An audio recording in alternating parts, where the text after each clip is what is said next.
Hey everybody, today's episode, JoCari Beattie and the Besk. Just a super positive, creative guy. Just absolutely loved the podcast. I think you're going to love it too. What do you think, Maurice? Hey, I tried to get him off balance with a couple of questions, Yeah. and the guy wouldn't stop being positive and smiling. Yep.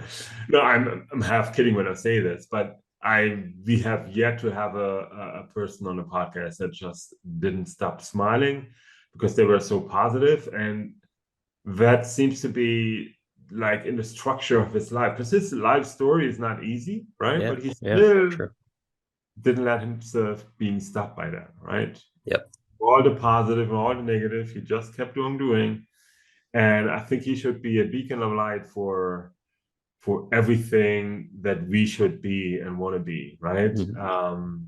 In terms of just keep on doing it and don't take yourself too serious, and it's going to be all right, right? Because if you're positive, positive things will happen to you.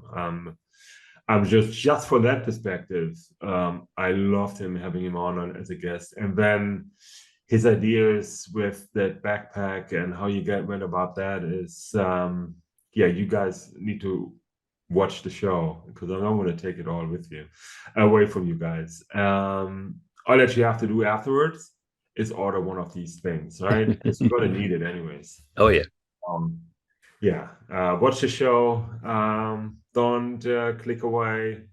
It's definitely worth your while. You're going to be going away from this episode being a little bit happier than you were just before you watched it. All right, here we go. Because really, what could go wrong once you press record, right? Exactly. What could go wrong? It's all going to be very perfect.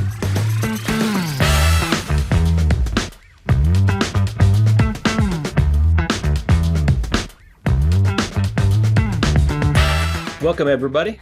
Welcome to another edition of Crazy People Doing a Podcast, the Crazy People Podcast. I am over here in seat number 3, Russ Brummel. Hey, how are you? Over there in seat number 1, Mr. Maurice Hoffman, the captain of curiosity. And in the hot seat between us, JoCari Beattie. Welcome, JoCari. Hola, thank you for having me. So I am JoCari Beattie, founder and CEO of JoBé Products, which this beautiful octopus behind me is our logo. We developed and invented a backpack that transforms into a desk. So it's a height adjusting desk that you can use anywhere.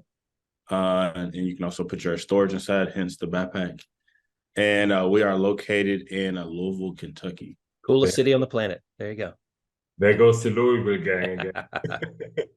It seems like to me, Russ, the only guests that we are being having are either based out of New York or Louisville. It does seem to be a pattern this season. It certainly does. I don't know how that is. Hey, JoCari,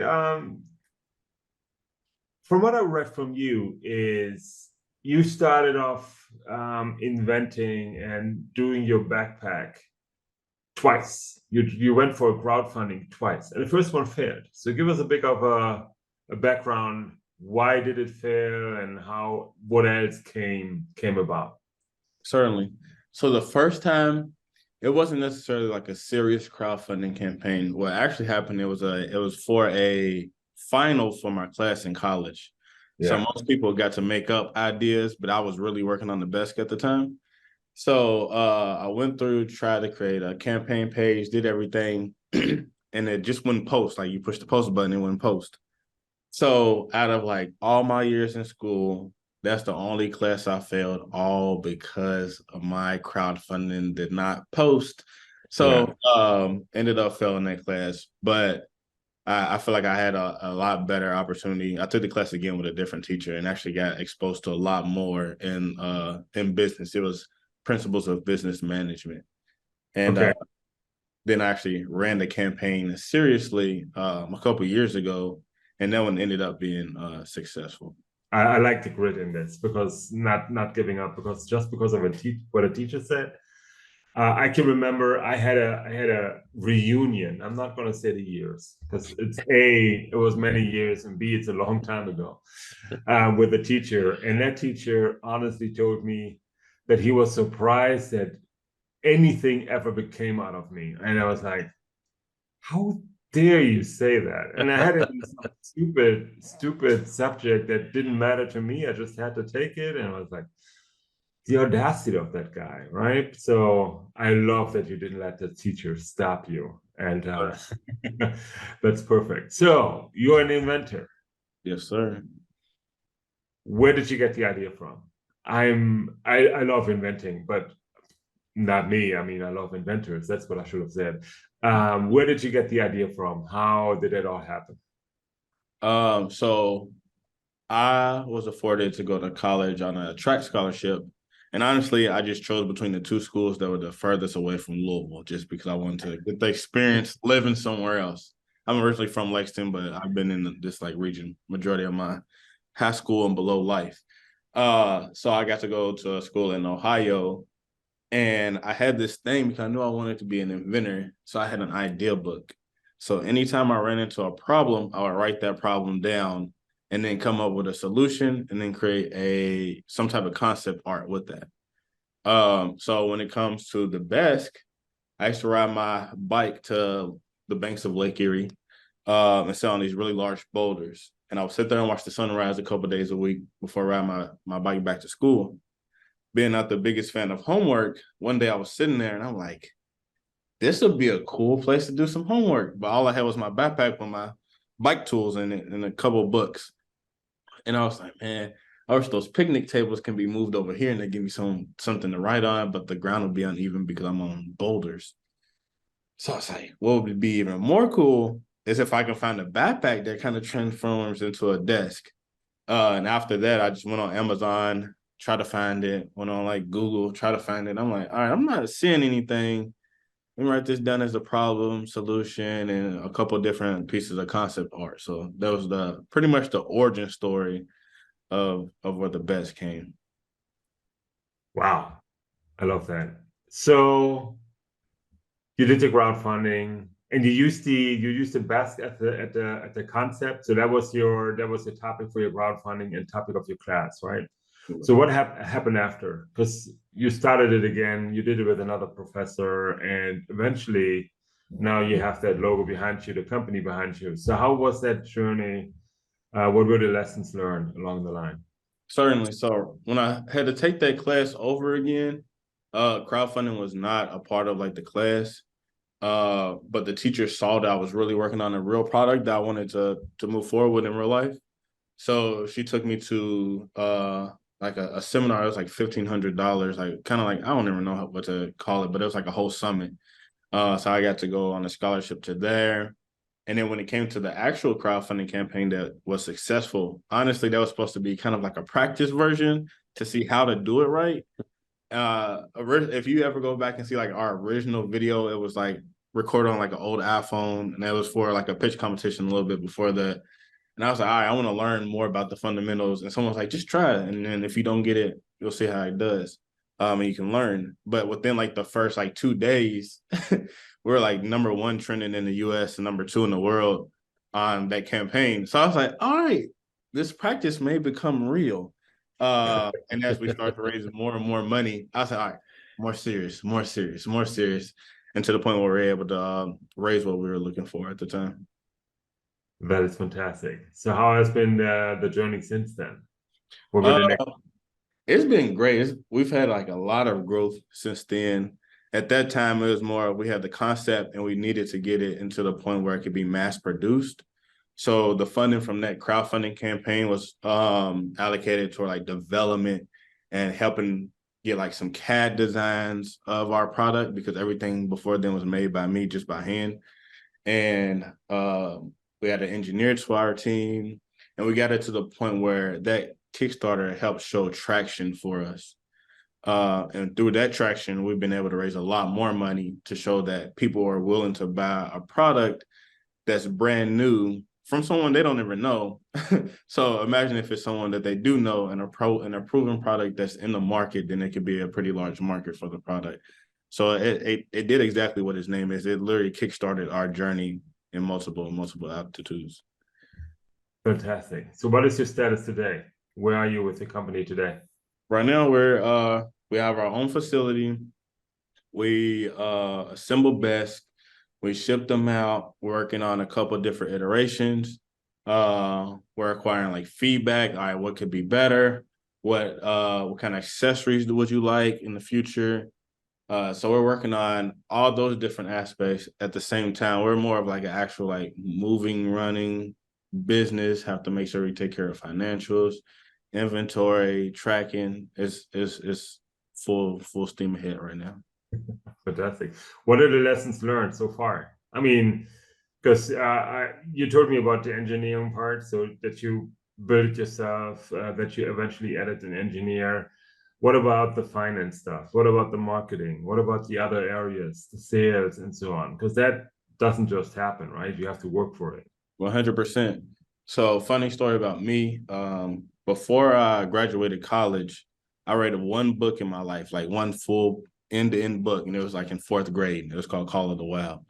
Now I read a lot, but I would read articles and different informational things, but I didn't want to read just for entertainment.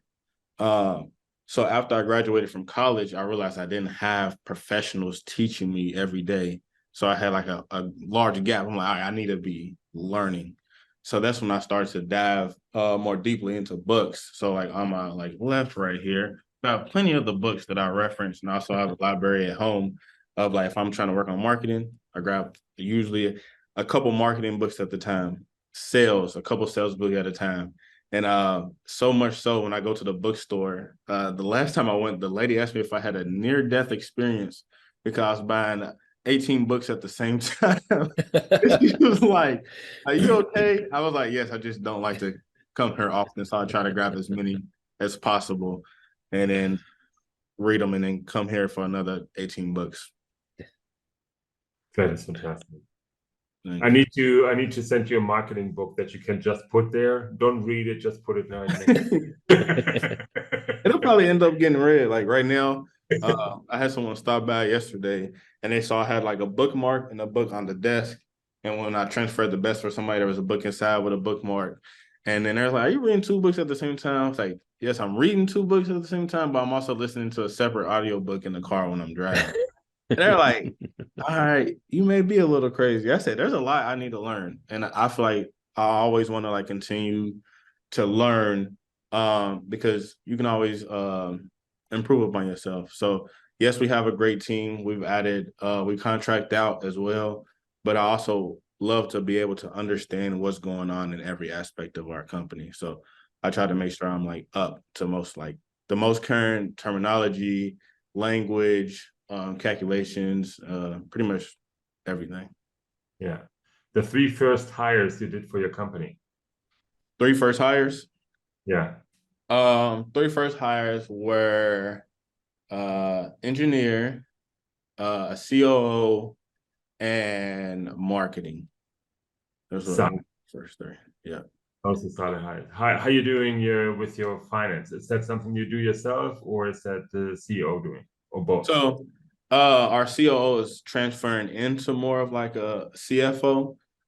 He's a Marine veteran who's about to graduate from college this year. Well, in like 2 months in finance.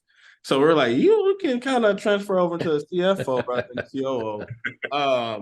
But usually what we do is we run through it ourselves, but I like to make sure things are like clean and right. So then we also work with an accounting firm that like double checks our stuff like quarterly. Fantastic. Where are you going from here? What is up for your company next? What's the big idea? What's the path? Next thing is to iterate the Besk, make it better based on like seeing who our early adopters are, what markets adopt our product, and what kind of accessories they would like to see go along with that product. Make different variations of the Besk. So maybe some for smaller people, some for larger people, maybe some that's more for construction type of work where it doesn't matter what the Besk looks like, as long as it can hold X amount of pounds and be beat on pretty hard. But mostly like we're working on 2 versions right now, but we're also really open to feedback and what market seems to like adopt the best so we can innovate around that segment as well. Okay, so your innovation is driven by market feedback. So you're not just, Is it driven by your ideas, or do you compare it with the feedback that you get from the market? How you're going about this? So we're doing pretty much both.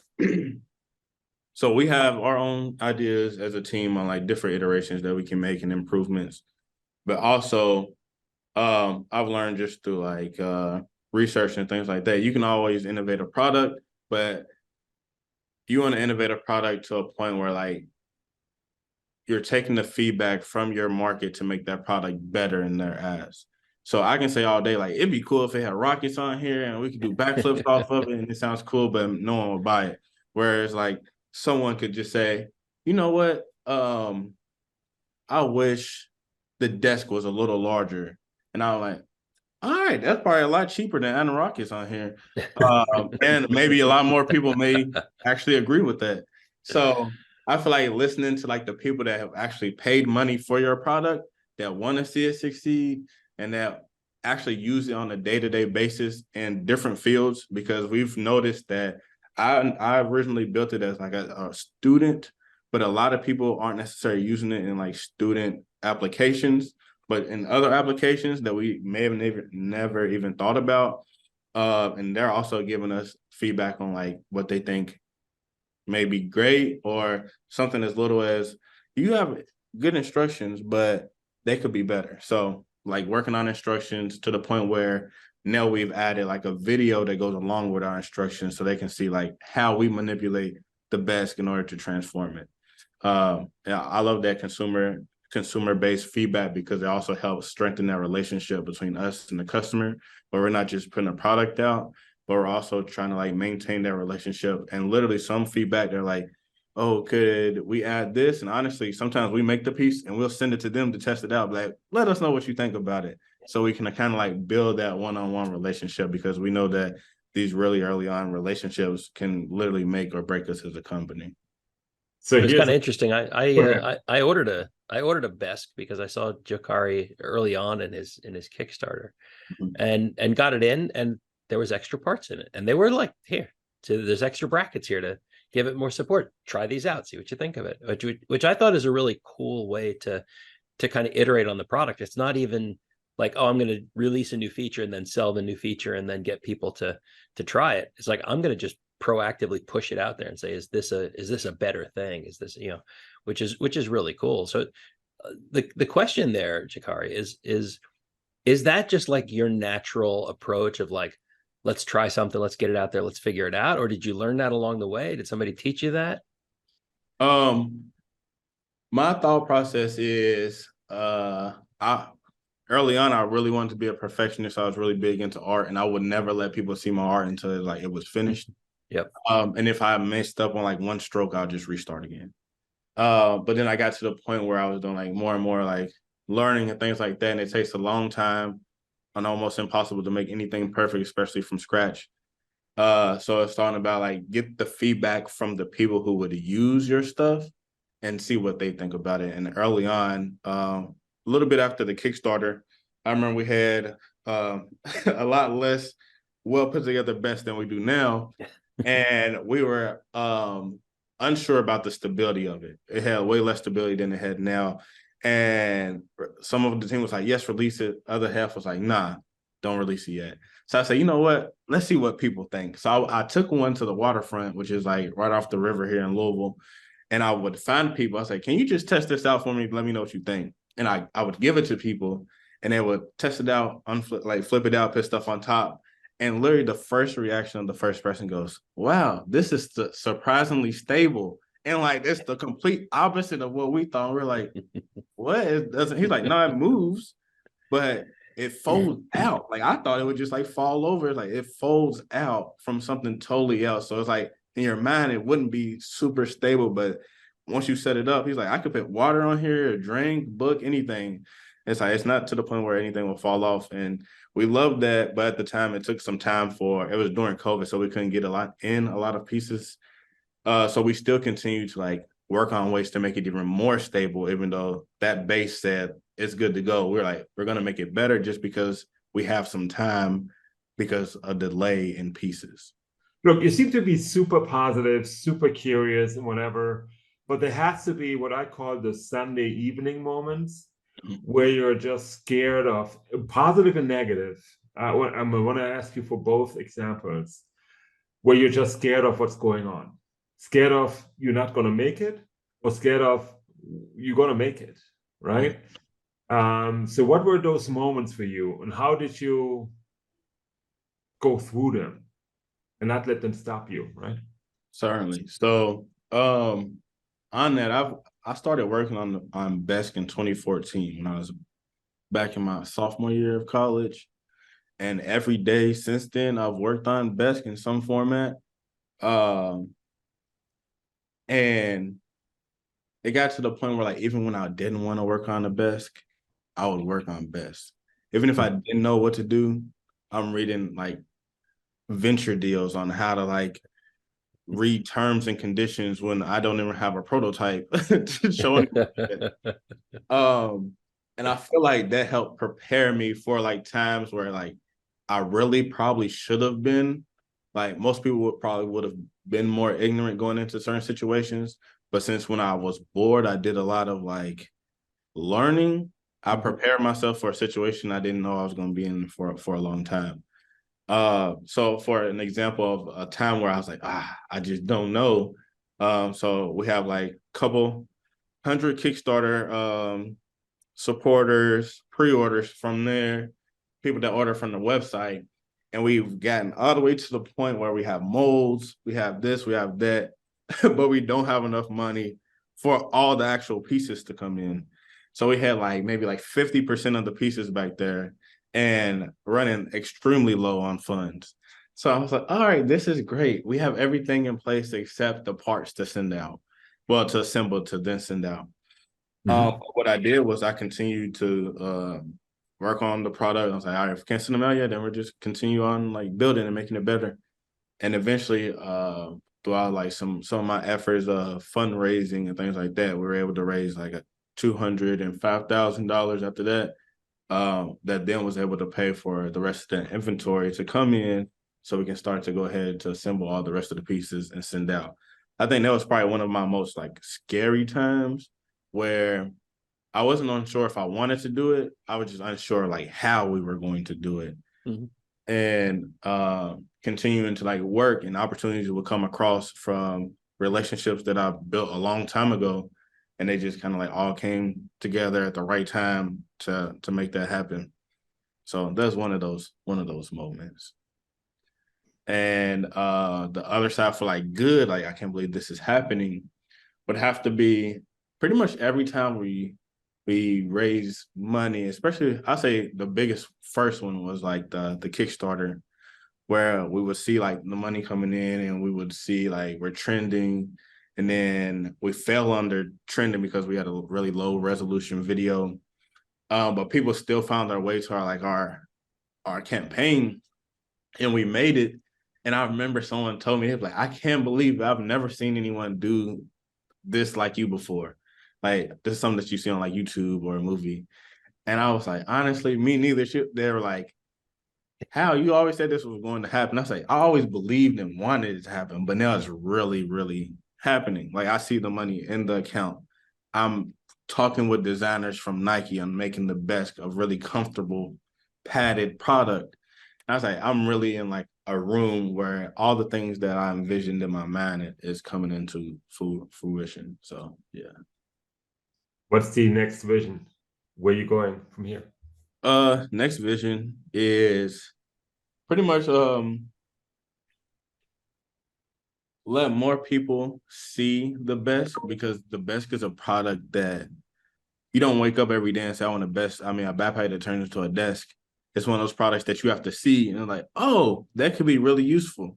But the fact that if you don't see it, you're not sure if you want it or not, because you don't know it exists. So just making it more, putting it more out there and starting to work on those different variations of Besk and increase in sales.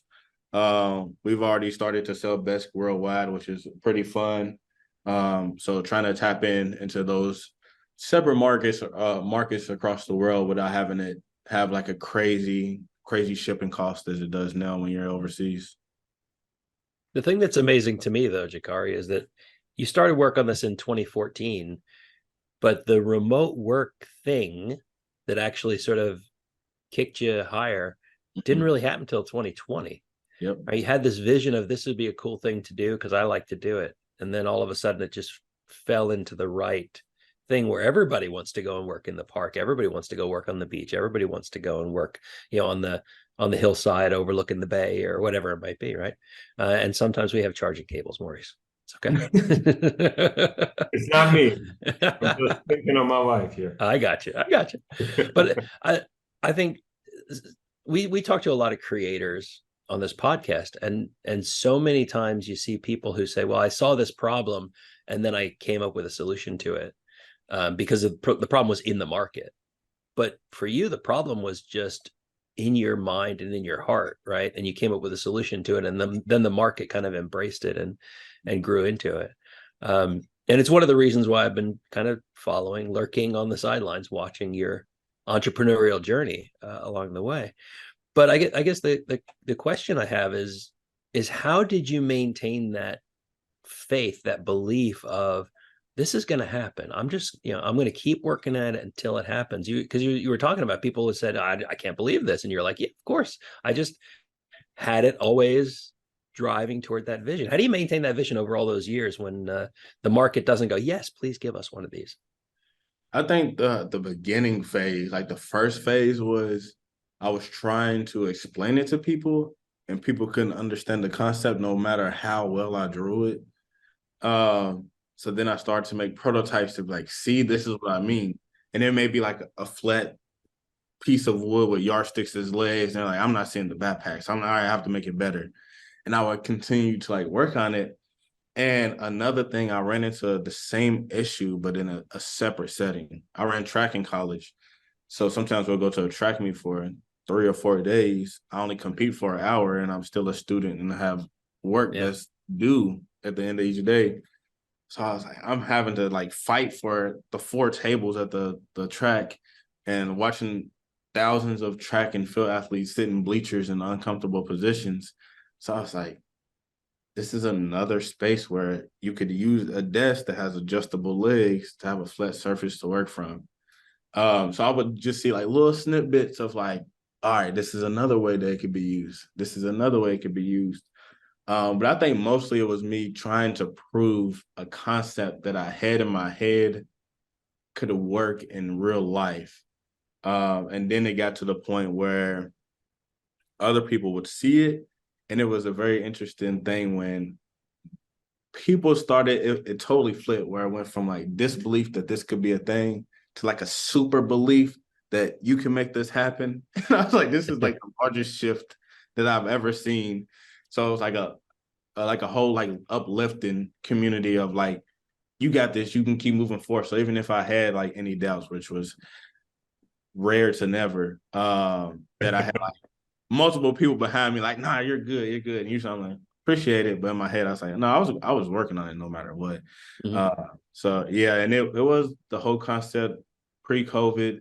And there was multiple times, but this guy made this product because of COVID. I said, unfortunately, I kind of started it way before COVID. So I don't know if it was before his time or if I just initially made a product for the potentially the wrong market.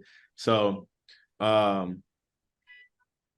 kind of like the story behind that for the most part. That's cool. You're not a typical founder, right? We talked to a lot of founders who are like, oh yeah, I went to business school and then I worked in finance and then I started my own company. Mm-hmm. You just like grabbed it, like even through college, just still working on it. Mm-hmm. What are those sort of background driving factors that caused you to say, hey, I can be an entrepreneur. I can actually not only just invent this thing, but actually build a company out of it? Certainly. Starting out, so I transferred to Florida A&M to also related to the Besk to do mechanical engineering because I could do my own like design and engineering work if I have the skills. So I transferred there and I wasn't allowed to pursue that school, the education path due to like athletics. I had to choose between 2 separate, totally unrelated degrees. So what I did was I created my own degree so I could like backdoor into engineering classes and business classes to learn as much as possible. So like my degree's in interdisciplinary studies with a concentration in quantitative analysis and social science with a minor in psychology. So they let me backdoor all those engineering and business classes. But honestly, my whole life, I used to love like taking things apart and putting things together and figuring out how they work. But the biggest transition into like entrepreneurship happened when I thought it'd be cool to like kind of just like sell the idea to an already like company that makes backpacks. Mm-hmm. And I really couldn't get in contact with anyone. And I was like, you know what? Let me go ahead and just create my own traction for this product, grow it as big as I can, and then see if I can sell it to the point where I can use those funds and some of my other like life-changing inventions that can help people across the world. And through that, I was like, I really enjoy making this backpack. It's kind of fun. And I love problem solving, not only in the sense of like physical, tangible products, but also, all right, I don't have anyone to help me out with finance. How do I figure out an answer of a solution to this problem? Find someone that can learn as much as I can. How about we do both? We learn as much as we can, prove that we know something, meet someone that has more knowledge, and they're seeing that I'm trying, so they'll meet me in the middle and be willing to teach me more. That's fantastic. Yeah. If you had to set up a dinner with entrepreneurs dead or alive, you're one of them, invite 4 other guests, who would that be? Entrepreneurs that are alive. No, dead or alive. Dead or alive. Yeah, it doesn't matter. Just dead or alive. Who besides you? I don't know if all of them are entrepreneurs, but I will put like 4 people that I think will be a pretty interesting table to speak to that have built things. One, obviously, I'll put Steve Jobs at the table for his contribution to like this whole entrepreneurial spirit and thinking out the box. 2 would be Isaac Newton, just because I think like a lot of like what he was like doing in terms of physics was like pretty cool. 3, this one's questionable because he may just talk way too like far over my head. It would be like Albert Einstein. And then 4, it would be, I'd put Musk at that table. I'll put Musk at that table. So I feel like we have like a couple like on the inventor side and then a couple on the entrepreneurial side, so we can have like this full table discussion on like maybe taking like new products and converting them into actual businesses, things of that sort. I'd like to be the waiter for that table. I would be happy to just bring the drinks and stuff. Same. That'd be awesome. I'm sure I wouldn't even like want to say too much because I would just want to like soak in as much information as possible. But I would love if I can get some of their like insight. I think that'd be pretty cool. Fantastic. I love that idea. Final question. You talking to your, let's make it 16-year-old self, right? With everything, dreams and tribulations and everything that you have going on at that age. What would be your message to your 16-year-old self as like a tip, right? Like what to do, what not to do, and whatever. What would be my message? I feel like if I had the opportunity to go back and like say something, I would just observe, because before I went to college, I lived in like 21 different like households across Louisville and Lexington. So I had like a pretty adverse background. I had to do a whole bunch. And like just watch, I think it would be really cool to like watch myself in those situations where I overcame a lot of stuff and beat a lot of like stereotypes and how hard I worked at things. I feel like everything I did was like on the right path. I made, for the most part, great decisions. And I feel like just going back and like seeing that would be like pretty cool. But maybe if it could be the reverse of my younger self going into the future and seeing myself now, which is something I used to visualize, when they would say like, what would you be famous for? Or what do you look like in the future? I would draw myself up in a business suit and I was like, what do you do? I say, I'm not sure, but something important. And I make things. I make things to help people. So I don't think I would want to go back and like say anything that could alter the future, but I think it'd just be cool to kind of like observe what happened all over again and what built me to the person I am today. Okay.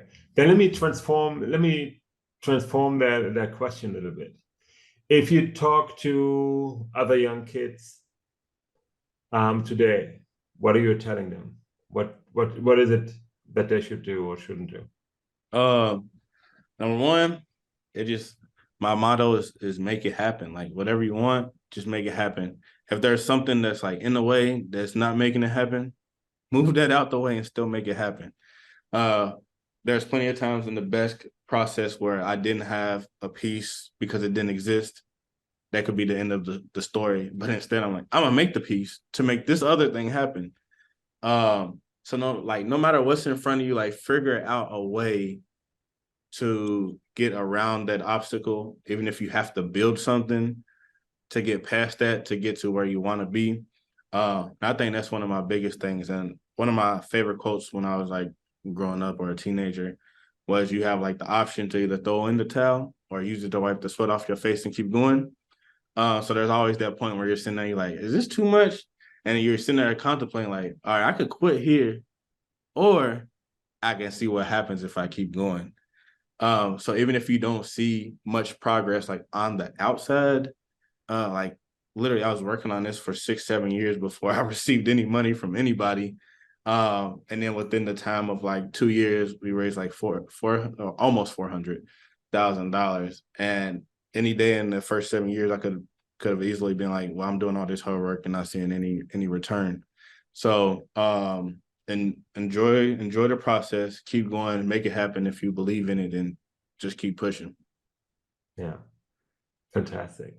Last but not least, what is it like to fall in the footsteps of, it's not rare, but it's that people don't know, to be a Black inventor out there in the US today? Mm-hmm. What is that like?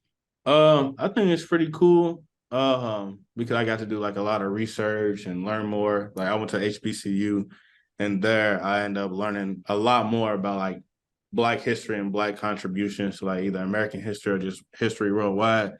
So like growing up, I was like, I want to be like this young Black inventor. I think it would be cool. And I realized like there's been a lot of Black people that have invented things with a lot less resources than I have today. I'm like, I have the internet. That's a big advantage. And on top of that, my actual like great grandfather also invented and created products. Unfortunately, he didn't get any like patents for his inventions, so he isn't credited with the things that he created, and he wasn't able to afford those things. But I feel like that kind of like sense of like creation, exploration, and problem solving is kind of like in my DNA, and I love it. And I love the fact that I get to go out and talk to many people in the community where I was like raised around like different parts of Louisville and Lexington, and young kids that may have looked like how I did or lived in situations like mine, and look at me and like, you invented something, and I'll show them what I invented, because I'm sure a lot of their like built-in thoughts of what an inventor looks like doesn't probably look like me. But that's what it's about, right? It's about representation, right? Yeah. It's being out there and showing kids that whatever a person looks like is not the stereotype, right? Russ and I played the game with AI, I think a week ago, and I typed in a successful CEO, and guess what? He wouldn't look like you and me, right? Would look like, or even my job description in LinkedIn, right? The subtitle that you have there. I always ended up being a white guy with glasses. That sounds about right. And first of all, I was offended by the glasses, right? And